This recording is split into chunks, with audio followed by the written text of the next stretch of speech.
Heavy is the head that has to manage all of this. Hey everyone, welcome back to my channel. We're now incentivized to buy what we already buy. Fumbling through college had me building. I also got some done on the other side. And that was right around, I would say, May, maybe, right before renewing the lease for this property. Welcome to the channel, Martha. Thank you for having me here. Oh, I was gonna say I am getting up there in age. I'll tell you what. Bills paid by other people. Life was never this good. I had to step back, knowing that it's. You know, a big problem that I had growing up is putting my own ambitions onto other people. And you know, a lot of the times we'll see your friends and your family members do the same things to you. They'll try and put their ambitions onto you. But we know they want what's best for us. I know I want what's best for them. However, that's not how it works, right? People have their own ambitions. People have their own wants, their own dreams, their own goals. And it's never going to work when you try and put your ambitions onto someone else. So I've realized something is, you know people want to be financially free, financially independent, and financially successful. And I do apologize. I'm opening up my charger for my new vehicle. I wanted to see how it looks and maybe even test it out.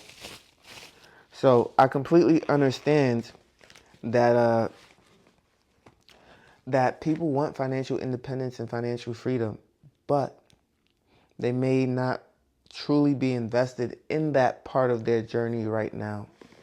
A lot of my social group is more interested in survival. And sometimes that's where you need to be. That's where you have to be, right? I was there. I had to survive, right? I had to figure it out. It's not like I had no other options. All these people have other options and other outlets in order to help them get on their feet and help them get where they want to be. But we choose to be independent. We choose to have our own, and we choose to start to look at life and live our life at our own pace, at our own discretion, right? And so what motivates you is going to be extremely important, because that is what truly determines whether or not you get the job done, right? A lot of people will not get the job done because they don't want to get the job done. A lot of the times it is simply a want factor or a fear factor that is holding most people back. I had no fear when I bought my first property. I had zero fear. So I have to tell you the feeling of buying my first property, because that is important. It is important to know, how did someone feel when buying their first residence? Because some people might have felt super stressed out. Some people might have felt like it was a bad decision. Why? Why was it a bad decision? What made it a bad decision? For me, it was an easy decision, and it made perfect sense. I had visited over 50 properties. I was paying more in rent for a 2-bedroom apartment. And I found a house that was just freshly renovated, 3 bedrooms, 1.5 baths. That's a half bath more than what I had before.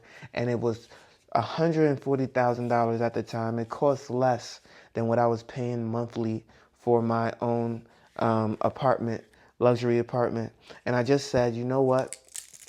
It makes sense for me to buy this right now. Now, granted, I put 10% down plus closing costs and other fees. And so I put almost $20,000 into the property. However, that monthly payment ended up being so much better. And then on top of that, fast forward to today, my tenant has paid more on the property than I've paid to acquire it, right? And so when you look at it through that lens, you start to realize how much you've actually made through that one investment. Because if I put $20,000 into a property and then it grew in equity by tens of thousands more, and then my tenant long term had been living there for 3+ years, now you're looking at a situation where they've invested more than I have into that same residence. And so I look at it from the perspective of, that was a deal that required me to think. Does it make sense? Yes. Why does it make sense? I'm paying more in rent than this home cost me to live in. It's bigger, it's beautiful, it's nice, it's new, and it's mine. And so it made sense. And then when I decided to not live there, I knew that I could get more. And I spoke to different property managers. They told me what it would go for. I believed them, and it went for that price. And so now I get to look around and say, okay, since it went for that price, maybe I can ask more the following year and the following year. And with taxes going up and things like that, you start to do just that. You start to ask for more. You start to request more. And it was granted every single time. And so I started to realize that, rents actually do go up pretty nicely. And it allows me to compete within a space to where I don't necessarily need to pay off the mortgage in order to continue to cash flow and keep this a good deal and keep this a good investment. And so as the rents rose and have risen, I was able to maintain the property within the market, and everything has been good. And hopefully we're hoping that, in the next lease agreement, everything is also good. So we will see when that time comes. But the second property, I didn't do a lot of research. I could have essentially say I rushed into it. Did it work out for me? Yes. It worked out. It was in a better neighborhood. I was able to find tenants quickly and fast. And, within the environment that I was in, it definitely became a blessing over time. But at first, some people may have said it was too much stress to put on myself, too much cash to put into a property so early, too much debt to take on as a young individual, never married, right? If you ever watch Warren Buffett's friend who had just passed away, God rest his soul, and I can't remember his name at this time. He said that the best time to buy a home is when your wife wants to buy a home. I'm not married, and therefore, I wouldn't fit that mold for that individual. But, I also wouldn't have gotten the tens of thousands in equity had I followed that line of thought and that way of thinking.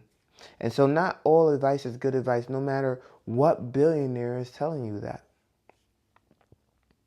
Because you also have to do your own research and have your own education and your own knowledge to understand that some deals are worth making regardless of the situation. Now, you're always going to have people who are making $1 or making $1 billion try to tell you what to do with your money and your financial future. You are going to have to make the decision on whether or not you're listening to someone who is making more than you, making less than you, or making just as much as you, and how much are you going to invest into that conversation.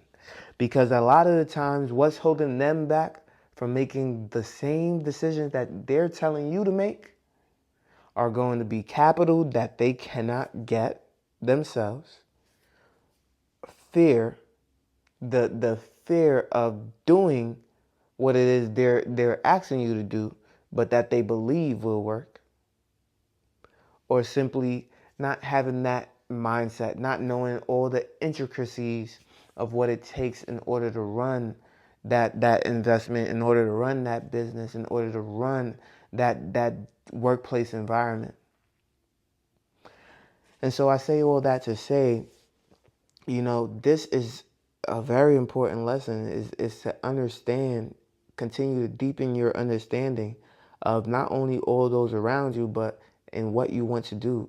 No one can motivate you to want to be financially successful, to want more for yourself, to want to aspire to greater heights. No one can do that for you. You have to want that for yourself. So if you like this video, make sure you leave a like, comment, and subscribe to the channel.